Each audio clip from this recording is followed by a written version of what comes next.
let's talk about this in-state recruiting battle, right? I mean, now that you've got Auburn with Hugh Freeze, you got Alabama with Nick Saban, there's going to be a lot of really interesting battles going on for some of the state's top talent, right? And a couple of those guys on the offensive side of the ball, I wanted you to mention, Bone, kind of give us a breakdown of one guy who hails from Tuscaloosa County. I was the play-by-play guy there for about a decade, right? So that's my school, Wildcats. Kevin Riley. I think it's awesome that County High has a player that could possibly end up at Alabama. And then Cameron Coleman, who is from Central Phoenix City High School. Give me. These are two of the big-time players that Alabama, and I'm sure Auburn and a lot of other teams and schools would love to have. Yeah, I mean, these are two guys that that are on the short list of in-state targets for Alabama. Cameron Coleman, terrific athlete, 6'3", 190 pounds, wide receiver. Also a star basketball player at Central. This is a guy that Alabama extended an offer to a couple weeks ago. I think they really like him a lot. Receiver is going to be a pretty intriguing position in this year's class because Alabama's had a great 2022 class at the receiver position. A lot of those guys coming back now. Obviously, they ended up losing one of those guys, Aaron Anderson, who transferred to LSU. But you got some good talent coming back. You got some great talent in this 2023 class that they just signed. Incredible wide receiver group. And now, how are you going to be able to get some great players in this 2024 class? You already have Perry Thompson from Foley High School committed to you.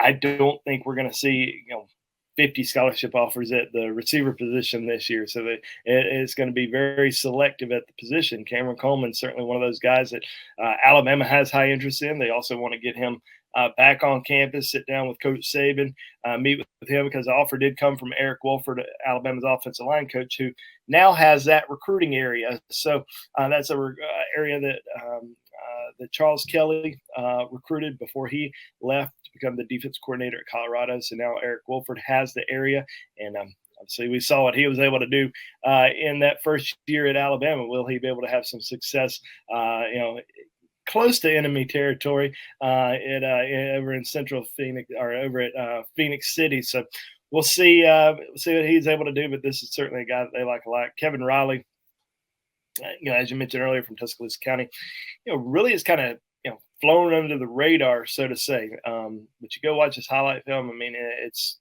really incredible. He's 6 feet tall, about 195 pounds. Probably, I mentioned this in our story, a little bit more similar to a Kenyon Drake or a Jahmyr Gibbs type player, more so than a Brian Robinson or a Najee Harris type player. I mean, just very elusive, has great speed, ability to catch the ball out of the backfield. Received an offer from Alabama a few months ago, and I think they really really have very strong interest in him. And like you said, local kid, so you don't have to recruit too far away from home to go out and get somebody. But these are also two positions. Like I said about wide receiver, how many receivers will Alabama be able to sign in this class? I think it's probably going to be 3.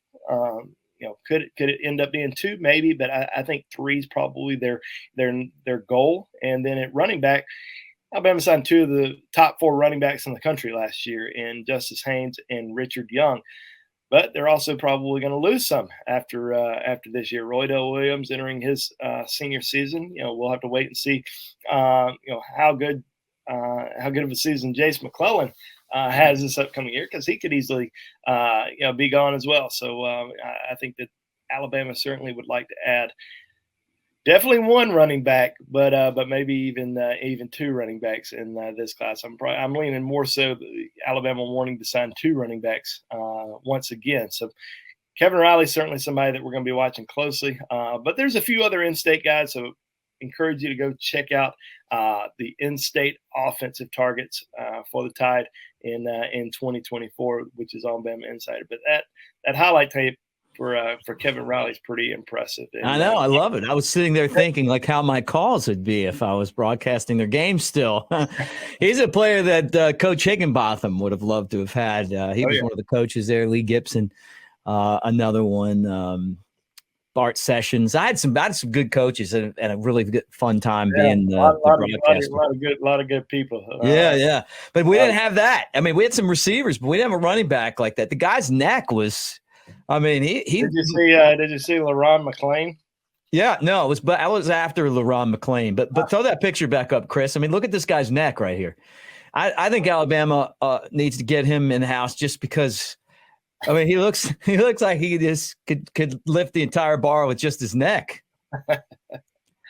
Yeah, he's impressive. So not ranked right now, but I got a feeling he's going to be ranked here in the next few months for sure. Home run hitter. I mean, look, I'm biased, but I love that. I love that. It's awesome. I'll be keeping an eye on him.